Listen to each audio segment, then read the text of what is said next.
In this video, we're going to take a look at what an Xbox exec thinks of Halo Infinite, and we're also going to be taking a look at the time for the time zones that Halo 2 PC is going to be released on Windows and Steam, so stick around.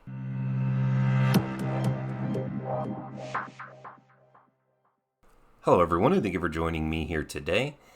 The following information can be found over at GameSpot.com, and I will put the link in the description in case you guys are interested in giving the article a read. Now, that being said, the information reads as follows. The headline says, Xbox exec is extremely confident in Halo Infinite. It's been a while since we've seen or heard anything about Halo Infinite, and now the Xbox executive has teased the project. To date, Microsoft has released just one trailer for Halo Infinite, apart from the Slipspace Engine trailer, so fans are understandably eager to see and learn more about the next-gen Halo title. Given the studio's relative silence on the project, some are wondering how the game is progressing. Xbox executive Aaron Greenberg, who is the head of marketing, said on Twitter that he has weekly check-ins with the studio 343 Industries. He asked fans for their patience, especially now during the world crisis, and Microsoft and other teams are now working from home. And this is his quote on Twitter. Know that I meet with the Halo team every week, Greenberg said. They are working incredibly hard for their fans. Trust me, just give us a little bit of patience as everyone is working from home right now and dealing with a lot, so everything is harder, but the team is cooking up some fire, Greenberg said. Greenberg's comments came in response to a fan asking if Microsoft would hold an Xbox 2020 event dedicated specifically to Halo Infinite. It remains to be seen if Microsoft will do that, but the company does plan to show more of its first-party games during an event in July. And this, of course, will include Halo Infinite. As expected, neither Halo nor any other first-party games were shown during the May 2020 Inside Xbox gameplay event, but news about Halo Infinite was supposed to come out sooner at E3 2019. Microsoft said that E3 2020 would be its big show for Halo Infinite, and that the developer would stay mostly silent until then. With E3 2020 canceled, Microsoft have shifted its plans, and we'll see the release of more information for Halo Infinite coming in July. With Microsoft's game development studios working from home, Xbox Phil Spencer has said that game development teams are starting to feel stretched. Right now, Halo Infinite remains on schedule to be a launch title for the Xbox Series X. Spencer said that Microsoft will launch the Xbox Series X this holiday, even if some titles have to be delayed. Part of the reason why Halo Infinite is taking so long is because Microsoft created an entirely new engine to power the game. The game is said to have been so ambitious that it needed a new engine. 343 Industries' Bonnie Ross said that the studio considered releasing a less ambitious game, something referred to as Halo 5.5, but the studio opted instead to go for a more innovative vision. Halo Infinite is described as a spiritual reboot of the Halo franchise, and with the Halo Infinite title, fans will be hoping it delivers something truly worth the wait. Now, going back and looking at the history when it comes to the beta tests to the launch of the Halo games, going back even to the Bungie titles, there was at least a good 8 to 10 months in between the beta and release. And currently, we've already, with Halo Infinite, passed that date. Looking at Halo 5, Halo 5's beta ran in January of 2015, and then the official release came in October. And that was a good 10 months for them to take in community feedback, make serious and meaningful gameplay changes based on what the community had said about the game.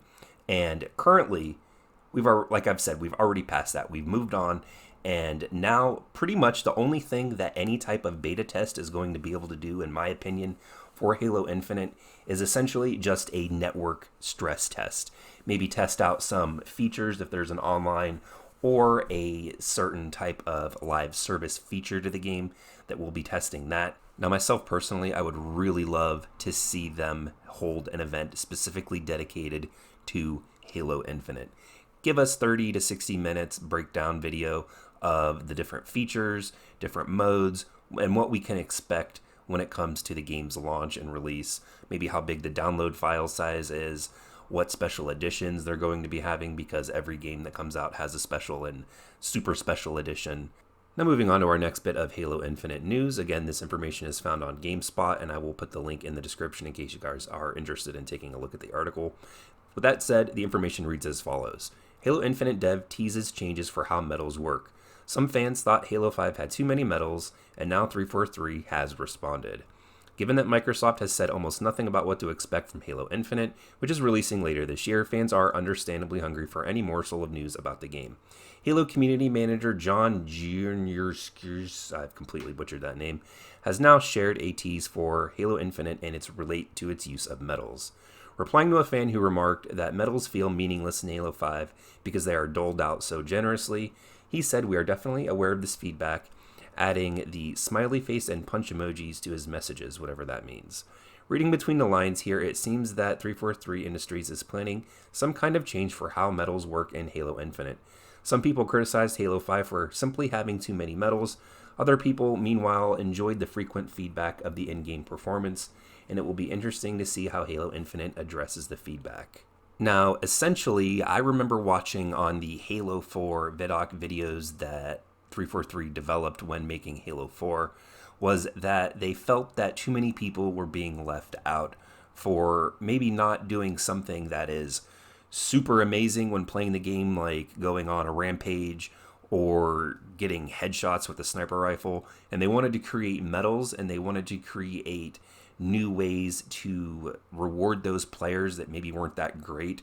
Their goal, I remember their vision in the videos relating to the multiplayer, they said that everybody can help in some way and that everybody should be recognized for their contribution, whether they're a star player or not. Moving on, Halo 2 is going to be released here on PC, and Xbox users are going to be receiving the Xbox update that 343 has planned. Now, 343 is releasing this on May 12th, but it's going to be either really late at night or really early in the morning on the 13th for you, depending on where you are at in the world.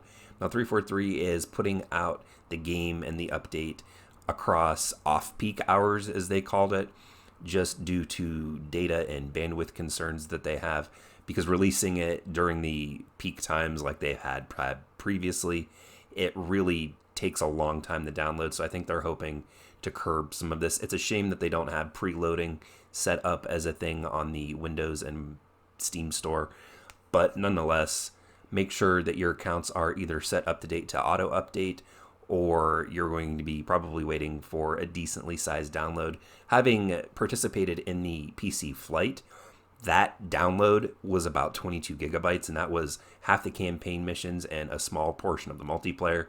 So I would expect maybe this update to be roughly around anywhere, I would say, from 30 to 40 gigabytes. So make sure that you have your storage set on either your Xbox and your PC just to be prepared. But as always, don't forget, in order to be part of the conversation and have your voice heard, hit that subscribe button and leave me a comment in the section down below. If you guys haven't already, go ahead and check out some of my previous videos. I upload content weekly. And don't forget to check out the links in the description. I've got my social media. And of course, support for the channel is down there as well if that's something that you're into. But until next time, everyone, thank you all for joining me here today, and I'll see all of you in the next video.